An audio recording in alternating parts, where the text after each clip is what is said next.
Hey, everybody, it's Eric J. Olson, and today we are doing a live interview for our podcast, Journey to $100 Million. If you're not familiar with the podcast, it's a daily podcast. It's about 5 minutes long, where I and my business partner, Kevin Daisy, we share all of the tips and tricks and everything that we're doing to turn our digital marketing agency into a $100 million per year national powerhouse. And a lot of the stories that we share are stories of how we're building the company and what our team is doing. But we also like to speak with other business owners and entrepreneurs and figure out what they're doing. I think that the best way to learn is to do it yourself and to make your own mistakes. But the second best way and the most scalable way is to learn from others. And personally, I'd rather learn from their mistakes and avoid them myself than make them myself. So today we actually have a great guest on with us, Christie Mims. How's it going, Christie? It's going well. I'm excited to be here. I'm excited to have you. All right, let me tell the audience just a little bit about you, and then we can have a little chat. So Christie Mims is the founder and CEO of the Revolutionary Club, a Forbes Top 100 website for your career, and Coach Pony, the destination for new coaches who understand that you can't support your clients if you can't support yourself. I love that part. That is really cool. So you got two businesses, huh? Yes, I do. Yes. Well, cool.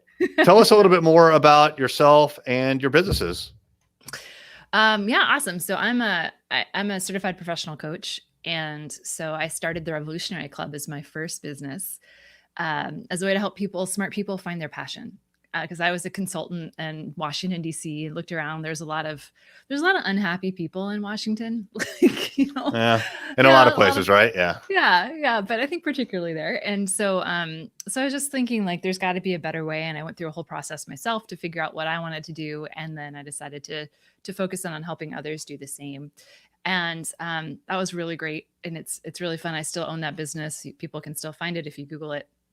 And then a few years later, coaches started to ask me how I became successful, how Forbes found me, all this other stuff, and how I was booking clients.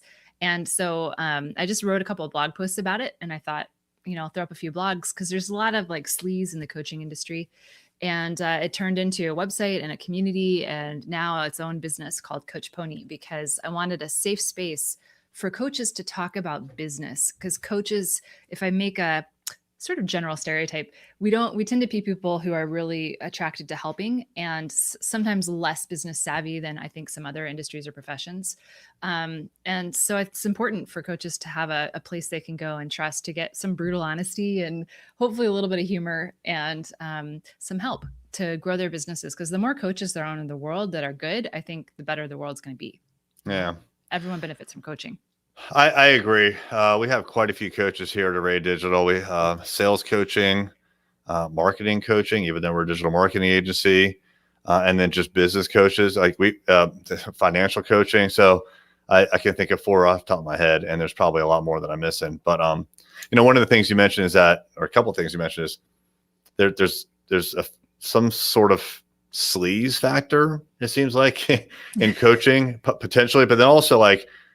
There's also the notion of most coaches want to help people, maybe even more so than helping themselves, which is kind of anti-sleaze.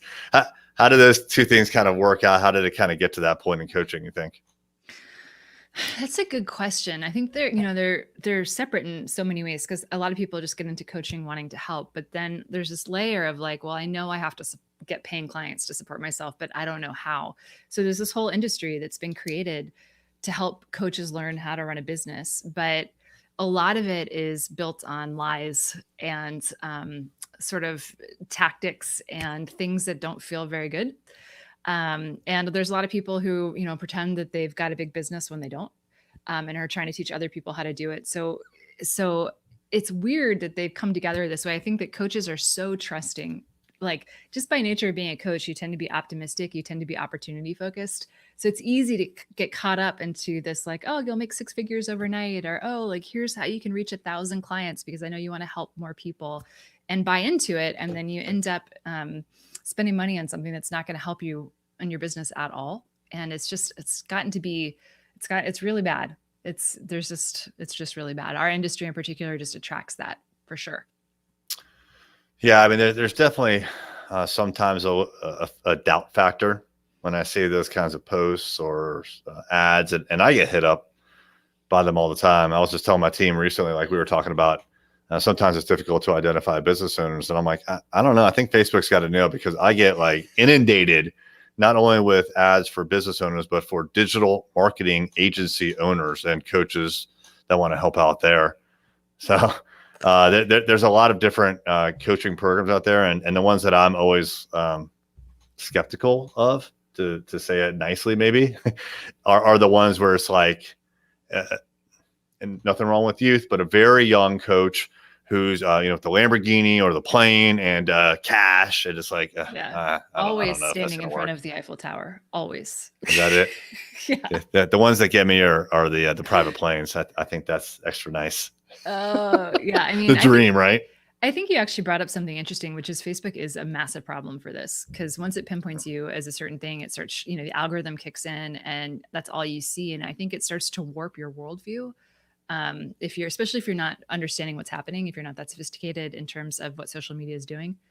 And it can be really detrimental, because you start to believe that what you're seeing is the only truth. Right. And I think that's really bad for every industry, but especially for coaches. That's interesting. Yeah, I agree with that. And they are incredibly sophisticated. If they can identify me out of, just an ocean of different kinds of people, and that's specifically in a digital marketing agency owner, they can identify anything. So it's almost scary how incredible that artificial intelligence is. But let's talk about, let's back up a little bit. Okay. Let's kind of talk about your journey, if you're cool with that. What did you start thinking about starting your own business, and what were kind of some of those early steps? Like, did you quit your job and then just did it, or did you kind of transition? Oh, I love this question. I've wanted to start my own business forever. So I actually tried to start a series of really terrible businesses that did not go anywhere while I was working full time as a consultant. So as a consultant in DC, I started a blog with a friend of mine in Philadelphia called City Girls that we were trying to monetize, talking about sort of like restaurants and events and things happening in our respective cities. I started this this company called Writing Point with I used to work with defense guys a lot. Two guys where we're going to use horses to help military and leaders become better communicators. This whole thing, it just okay. And then I thought briefly about being a children's book author. I don't know, I had all these ideas. Yeah. But it wasn't until I feel like I was just sort of floating around knowing I wanted to do something, but not what, until I thought, okay, well, one thing I am going to do is start to invest in my learning a little bit more. I don't really, I need to start to try, develop my skill set. What skill sets am I interested in developing that, even if they don't work out for me as an entrepreneurial thing, would help me right now in my consulting work? So coaching was one that was this is probably a really good skill to have for my life, for my consulting work, and potentially this could be a career shift for me.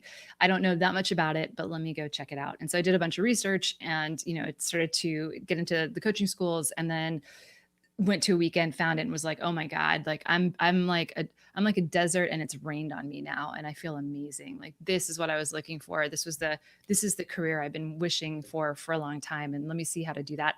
So once I found it, then I'm like, okay, I'm going to get certified, and I'm going to start to learn how to build a business. Cause even though I was a director and ran a multi-million-dollar business unit, I didn't have a clue about how to be an entrepreneur. And so I started to do all of that, get my website set up. And finally, after all that was done, that's when I quit my job.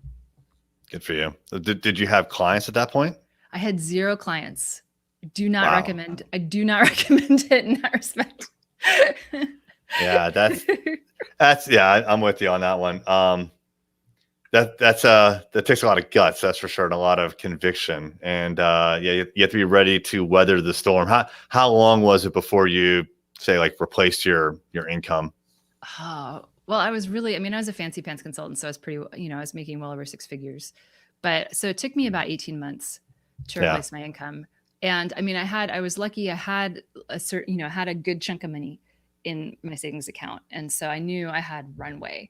And, it just got to the point. I wish I could say I was brave. And I was bravely one day I was like, okay, this is it. it came over a long time, but finally we got to the point where our consulting firm had been acquired. I had a choice between like two terrible projects, neither of which I wanted to do. Like things were falling apart, and it was finally like, okay, like, so I had the pull of wanting to do it, and then the push of like, I can't do this anymore. You know, this is not where I want to be. It's not making me happy. So, so there's a lot of overlaps between your story and my story. So the learning, and for me, it was software development. So I taught myself how to become a software developer. Then I got a job doing that.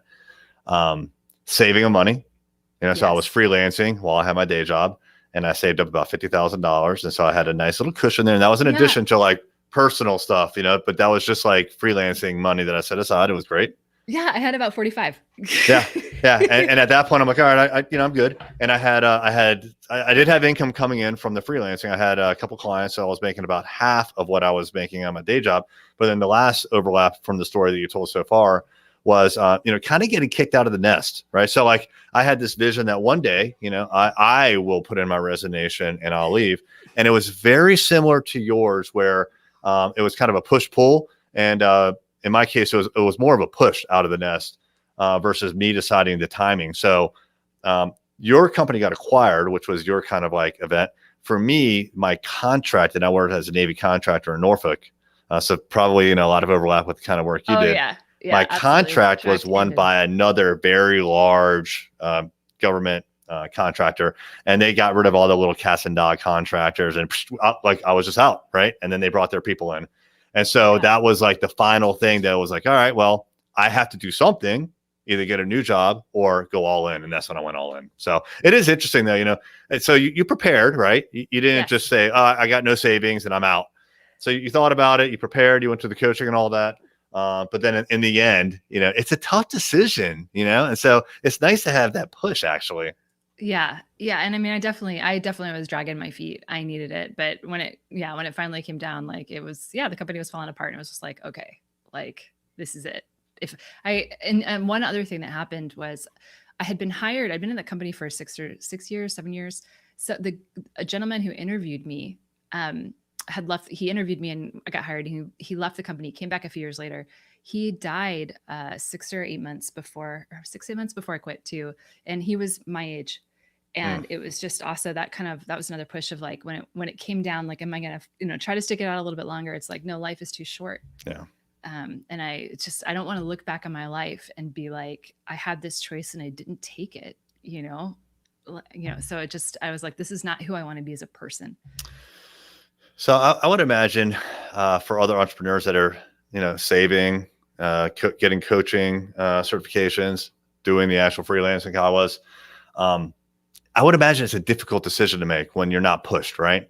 Because I don't know how much longer I would have held on for. I doubt I'd still be there, but I would have stayed around for longer. The money was good. Just like with you, right? You were making good money. I was making good money. I knew I was doing it for the money at that point, but it's really hard to walk away when you're making good money. So I'm sure if you're making good money, but you're unhappy, well, it's kind of like you said in the very beginning, there seems to be a lot of unhappy people in DC or anywhere. And it's almost like you're stuck, but in an okay place. It's not what you want to do though. That's the problem. We call it like it's a level of coping. It's like you're walking with a rock in your shoe and it is painful and you're limping, but you're still walking. Right. And so you're just coping. And then every time you think about leaving too, everyone around you who's never been an entrepreneur, for most of us, is usually like, what are you going to do about healthcare? Like, what are you going to do about this other stuff? And you're like, oh my gosh, I don't know, because I've been an employee my whole life. Like, I don't know. It's too much. And it's really easy to continue to cope.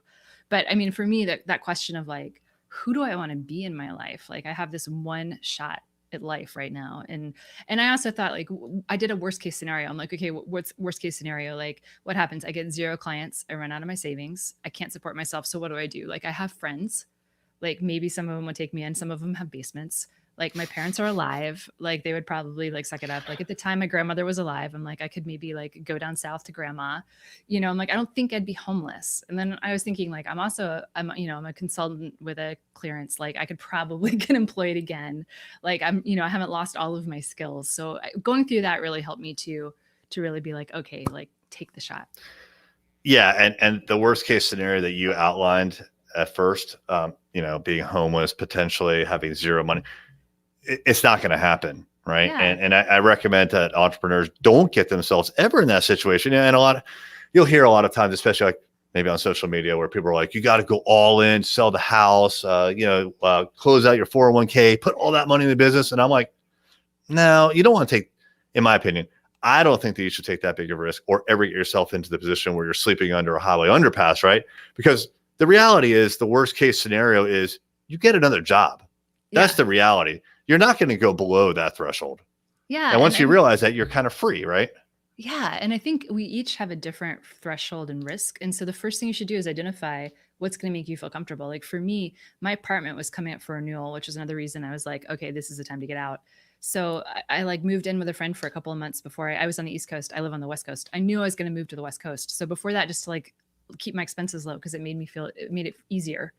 Right. And I just looked at like, what do I need that will make me take a little bit of the stress off? What do I want to change in my life that will help me out a little bit? Because what my big realization was, I used to spend money on stuff that didn't matter because I was unhappy at work. Yeah. And as soon as I became much more interested in my job, the stuff I wasted money on, I didn't care about anymore either. So it wasn't like a huge lifestyle switch in the beginning, even though I, didn't have clients for a couple of months. So it was really scary, but like, I wasn't wasting money on stuff that didn't matter and I didn't miss it.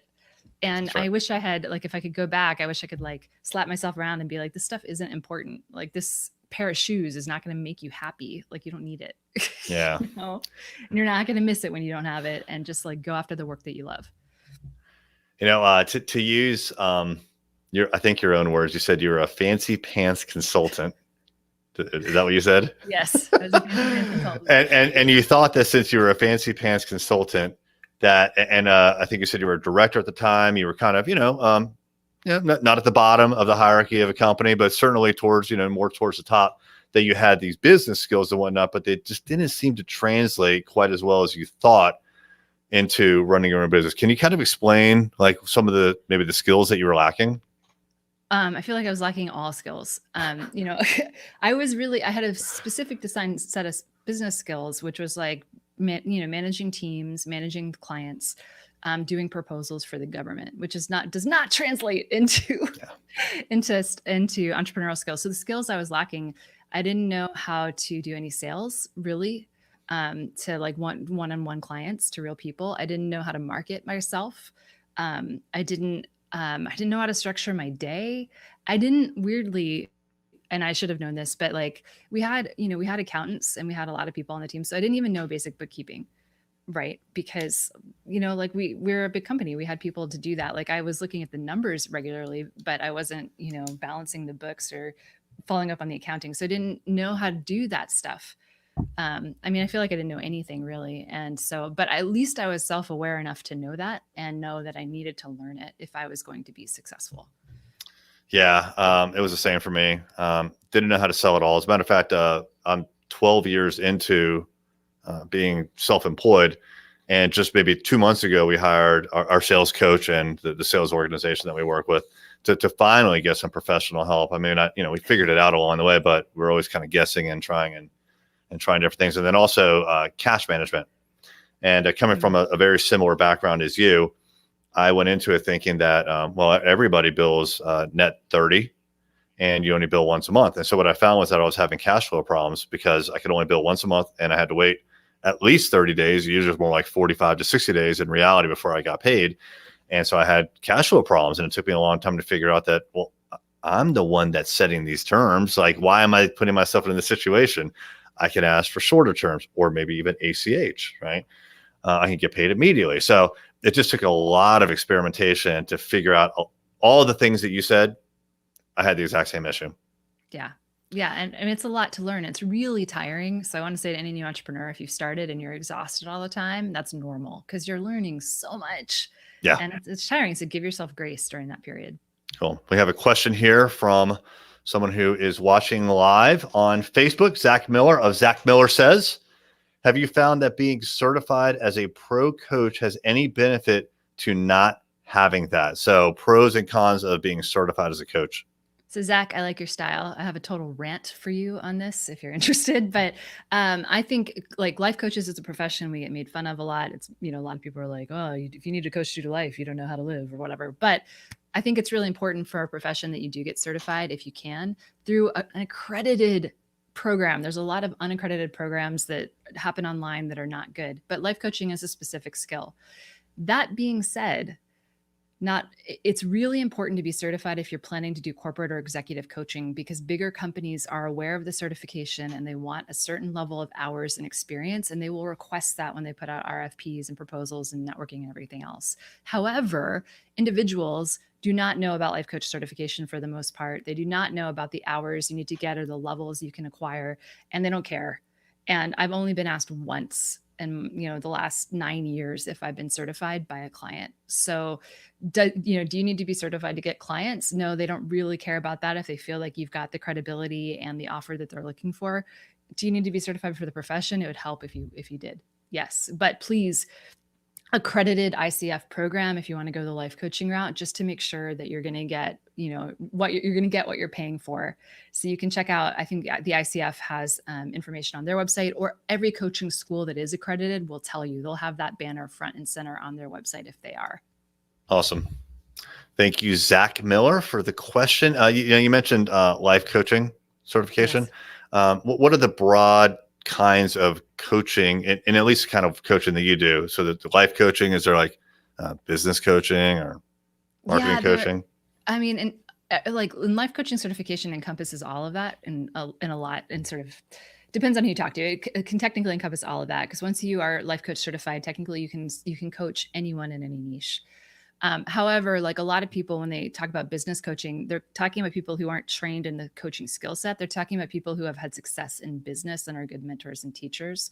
And so, they may not have been certified as a life coach. Health coaches also sometimes have their own certification, or they come at it from a dietitian background or something else. Though again, that coach certification is an overall general umbrella skill set that should apply to everything.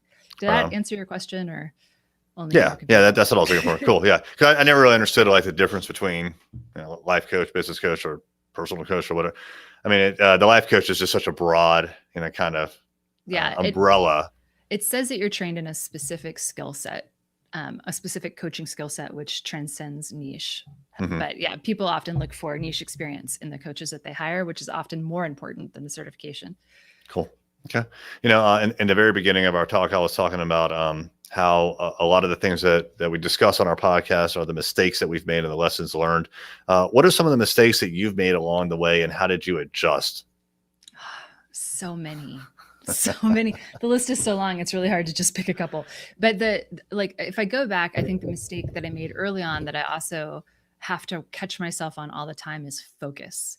And so early on, I knew I wanted to help smart people find their passion. So I was somewhat focused on who I was trying to serve, but I wasn't focused on my marketing. Like, this was before the days of Instagram even, but there was still Facebook and Twitter and LinkedIn, and everyone around me was like, oh, you need to be on all the, social and the blogs and the speaking and everything. And I tried to do it all, but I didn't enjoy most of it. And it wasn't until I focused my marketing, and initially I focused only on public speaking, that my business really took off. And that's how I made my first 6 figures. I was a ghost on social media in the beginning. I was just doing speaking and webinars, and it gave me a very, very nice income. And then I decided I didn't want to put on pants anymore or brush my hair. So I started writing, and I stopped speaking entirely. And then that made my next multiple 6 figures, was just writing. And again, I've only really gotten on Instagram like a year ago. I'm a dinosaur, and I'm not even really on it. Like, I still understand what a reel is. So I wish I had focused earlier. That was one thing. And the same thing in my business. I started out private coaching, which is how a lot of coaches start. But then, coaching is really cool because you can do so many things. It's so creative. You can group coach or create online programs or write a book or do workshops or retreats. There's a lot of business models. And I got excited by all of them. Mm-hmm. And so early on, I started a group program, and then I wrote a book, and then I did an online program. And my husband looked at me once and he was like, I wish you would just sell one thing and then get really good at it and then keep selling it. And he was right, because I kept changing what I was offering all the time. I never was able to really meet my potential early on in my business with some of my programs and make them as successful as they could be. So if I could go back in time, I would just tell myself to focus and do less, but do it better. And I would get much more traction, much more quickly that way. And I mean, I was pretty successful, and I'm clearly still am pretty successful. But in the early stages of my business, I did well. Most coaches don't do that well that fast. but I could have done so much better if I had just focused. Totally agree. And I've had the exact same experience, especially with things like social media. You know, we wanted to be everywhere all at once, and it's difficult to do a good job on all these different platforms. And then when you're supporting dozens of customers, to do it for them as well. So, you know, we used to sell everything as far as like Instagram support, Facebook support, LinkedIn support, Twitter support, and we were okay at most of them, and we were good at just a few. And so we ended up doing was just narrowing down to just a few. And so basically it's, you know, Instagram, Facebook, and occasionally for our business clients, LinkedIn, but it's almost predominantly Facebook, Instagram. And same with advertising. You can advertise hundreds or thousands of different places across the internet, but for us, it's Google and Facebook. So, and you get really, really good at those things.